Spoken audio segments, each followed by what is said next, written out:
Well, let's stay with energy. I want to play you a grab from the Prime Minister this morning, forced to admit the role that gas must play in his clean energy transition. And being straight, gas will play a role in renewables. We will need, in coming years, we will need additional supply. And for all of the rhetoric of my predecessors, nothing happened in that decade. Nothing. And look, sitting alongside that come to Jesus moment there from the Prime Minister, EnergyQuest today provided analysis that the government's intervention, this is Labor's intervention in the domestic gas market, is one of the most extreme examples globally and risks killing off investment in new gas in this country. Joining me now, Environment Editor at the Australian, Graham Lloyd. Let's start with that analysis from EnergyQuest. Graham, what do you make of it? Well, it's interesting analysis and it should be taken seriously. I think the situation here is we're looking at having a short-term political gain for the government for a very long-term cost. EnergyQuest is really speaking for companies that make big investment decisions over a long period of time. And the message they've taken is that there's a much greater sovereign risk going forwards, and they'll probably sit on their investments or put them somewhere else.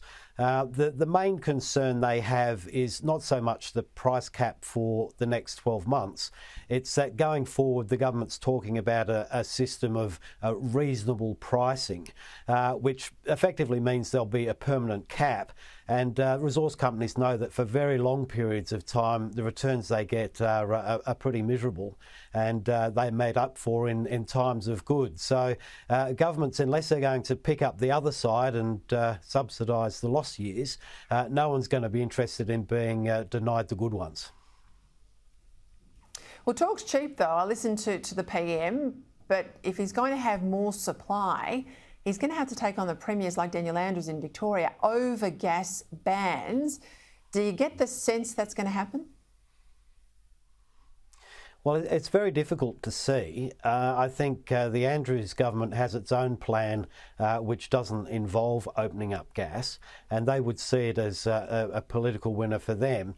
But that's at this point in time. I think you're seeing in New South Wales now a recognition that, gee, this is a problem and something needs to be done about it with the closure of Iran. Victoria is going to reach that point a couple of years behind New South Wales, so that debate is really going to sharpen.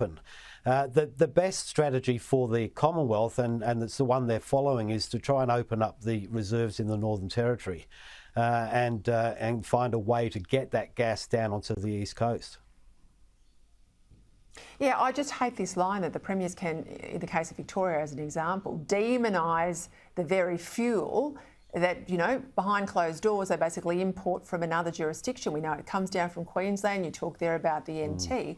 I mean, Victoria has got the gas in the ground. It should be self-sufficient, but we're playing ducks and drakes and, a message to the environmental lobby and another message to business. It's an extraordinary situation in Victoria, which traditionally has been a very large gas supplier and user out of Bass Strait. And the tragedy is that those reserves have depleted because they've run out, and the vast resources that are known to exist onshore have just been declared off limits.